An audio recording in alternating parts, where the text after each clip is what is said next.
Hello दोस्तों, भारत और America के बीच में टैरिफ की जंग शुरू हो चुकी है।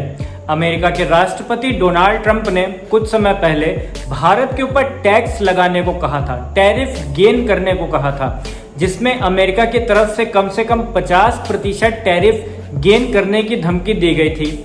ऐसे में अमेरिका का एक और दावा था कि भारत से जितने भी कर्मचारी गूगल, मेटा, एप्पल या फिर एआई में किसी भी कंपनी में काम करते हैं, जो ये सारी अमेरिकी कंपनी है, उसमें किसी भी भारतीय लोगों को, मतलब किसी भी भारतीय जनता को नौकरी ना दी जाए। ये दो बयान साझा किए गए थे अमेरिका के राष्ट्रपति डोनाल्ड ट्रंप की तरफ से। डोनाल्ड ट्रंप ऐसा क्यों कर रहे हैं, सबसे पहले ये जान लेते हैं। असल में भारत और रशिया के संबंध किसी भी देश से देखे नहीं जा रहे हैं, क्योंकि रशिया के ऊपर बैन लगा रखा है अमेरिका ने भी और नेटो में आने वाले 27 देश ने भी। ऐसे में अमेरिका लगातार बदला लेने की कोशिश करता है भारत से और बाकी सभी देशों को भी उकसाता है कि भारत से किसी न किसी प्रकार से बदला लिया जाए। अब सबसे पहला बदला जो अमेरिकी गवर्नमेंट ने भारत से लिया है, वो लिया है सबसे पहला कि भारत की किसी भी कर्मचारी को, चाहे वो गूगल हो, एप्पल हो, मेटा हो, अमेजॉन हो और बहुत सारी ऐसी अमेरिकी कंपनी भारत में है, उसमें काम पे नहीं रखा जाएगा। उन सब लोगों को नौकरी नहीं दी जाएगी। ऐसे में भारत ने भी कुछ पलटवार किए हैं अमेरिका की तरफ, उसके बारे में भी बात करेंगे। और दूसरा सबसे बड़ा फैसला अमेरिकी गवर्नमेंट ने कहा था कि अगर भारत लगातार ऐसे ही रशिया से क्रूड ऑयल इंपोर्ट करता रहेगा तो आने वाले समय में भारत के ऊपर भी बैन लगाया जाएगा, जिसकी वजह से भारत भी आने वाले समय में crude oil import and export नहीं कर सकेगा बाकी दूसरे देशों को।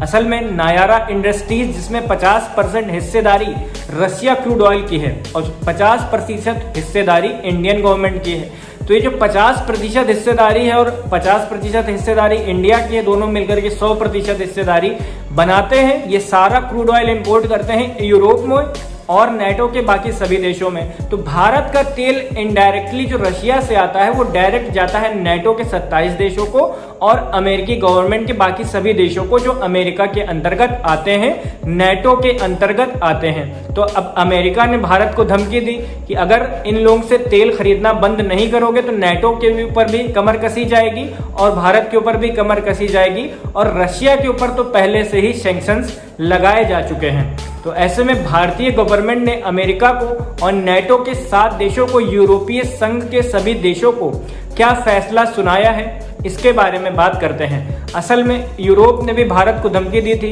कि रशिया से तेल खरीदना बंद कर दो, अन्यथा तुम्हारे ऊपर बैन लगा दिया जाएगा, मतलब भारत के ऊपर बैन लगा दिया जाएगा। तो भारत ने सबसे पहले क्लीन चिट दे दी है अमेरिका को, नेटो को और यूरोपीय संघ के सभी देशों को। भारत ने कहा है कि ये दो तरफा खेल नहीं चलेगा, ये दो तरफा सम्मेलन नहीं चलेगा, इसको भारत पूर्ण रूप से नकारेगा।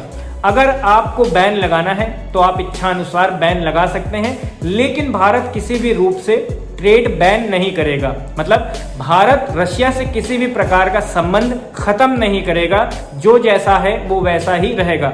2014 के बाद में सबसे ज्यादा क्रूड ऑयल की बिक्री भारत से ही हुई है और ये ट्रेड किया गया है भारत और रशिया के बीच में। 2014 के बाद 2025 की आज महीना चल रहा है जुलाई, आज तक की भारत सबसे ज्यादा एक्सपोर्टर है रशिया से केवल क्रूड ऑयल का। अब क्रूड ऑयल क्या होता है? क्रूड ऑयल वही खनिज पदार्थ है जिससे पेट्रोल, डीजल, मिट्टी का तेल और बाकी अन्य प्रकार के खनिज पदार्थ बनाए जाते हैं। तो भारत ने साफ कह दिया कि आपको अगर बैन लगाना है तो आप लगा सकते हैं।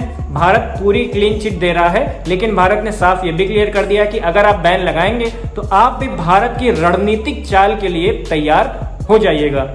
अब दूसरी बात भारत ने जो अमेरिका के दूसरे फैसले पर कही है कि भारतीय लोगों को नौकरी पर ना रखा जाए। जो अमेरिका से आई हुई भारत में एस्टेब्लिश्ड हुई कंपनियां हैं, चाहे मेटा हो, चाहे गूगल हो, चाहे अमेजॉन हो, बाकी सारी कंपनियां हैं, इसमें अगर भारतीयों को नौकरी नहीं दोगे तो भारत भी मनमाना टैक्स वसूल करेगा अमेरिका से, अमेरिका की इन्हीं सारी जो कंपनियां हैं इनसे। तो ऐसे में अमेरिका पूर्ण रूप से चक्कर में फंस चुका है। अब अमेरिका के पास कोई ऑप्शन नहीं बचा है, ना ही यूरोपीय संघ के पास कोई ऑप्शन बचा है, ना ही नेटो के पास कोई ऑप्शन बचा है। भारत ने खुले रूप से धमका दिया है अमेरिका को और कहा है कि अगर आप भारतीय लोगों को नौकरी नहीं देंगे तो हम भारतीय गवर्नमेंट मनमाना टैक्स वसूल करेंगे आपकी अमेजॉन, मेटा, गूगल और बहुत सारी कंपनियां जो कि इंडिया में रह करके ऑपरेट करती हैं अपना बिजनेस। तीसरा सबसे बड़ा फैसला जो भारत की तरफ से सुनाया गया है उसमें कहा गया कि भारत और रशिया के संबंध सेम वैसे ही रहने वाले हैं, इवन और ज्यादा अच्छे होने वाले। भारत और नायारा इंडस्ट्रीज मिल करके, ये जो नायारा इंडस्ट्रीज गुजरात की एक कंपनी है जिसमें ऑयल माइनिंग का काम होता है, इसमें खनिज पदार्थ बनाए जाते हैं सारे क्रूड ऑयल से लेकर के। इसमें टोटल इन्वेस्टमेंट करेगा भारत 70,000 करोड़ रुपए की। ये इन्वेस्टमेंट भारत और रशिया मिल करके करने वाले हैं आने वाले कुछ ही सालों में, जिससे और ज्यादा प्लांट नायारा इंडस्ट्रीज के बनाए जाएंगे, जिसकी वजह से भारत में डीजल को कम करके पेट्रोल को बढ़ावा दिया जाएगा। अन्यथा ईवी सेक्टर को भी और ज्यादा बढ़ावा दिया जाएगा। ईवी मतलब इलेक्ट्रिक व्हीकल्स की डिमांड भारत में दिन प्रतिदिन काफी ज्यादा बढ़ती जा रही है। इन्हीं सारी चीजों को देखते हुए भारतीय गवर्नमेंट और रशियन गवर्नमेंट मिलकर के ईवी प्लांट्स तैयार करेगी नायारा इंडस्ट्रीज, नायारा इन्वेस्टमेंट को करके। तो ऐसे में भारत की तरफ से लगातार यूरोपीय संघ को, नेटो संघ को और अमेरिका को झटका दिया गया है। तो ये बड़े फैसले थे भारत की तरफ से जो लिए गए थे। उम्मीद करता हूँ आप सबको एक एक चीज समझ में आई होगी। वीडियो पसंद आया तो वीडियो को लाइक जरूर कीजिएगा। चैनल पे अगर आप नए हैं तो सब्सक्राइब जरूर कीजिएगा। मिलते हैं नेक्स्ट वीडियो में, तब तक के लिए नमस्कार आप सभी लोगों को।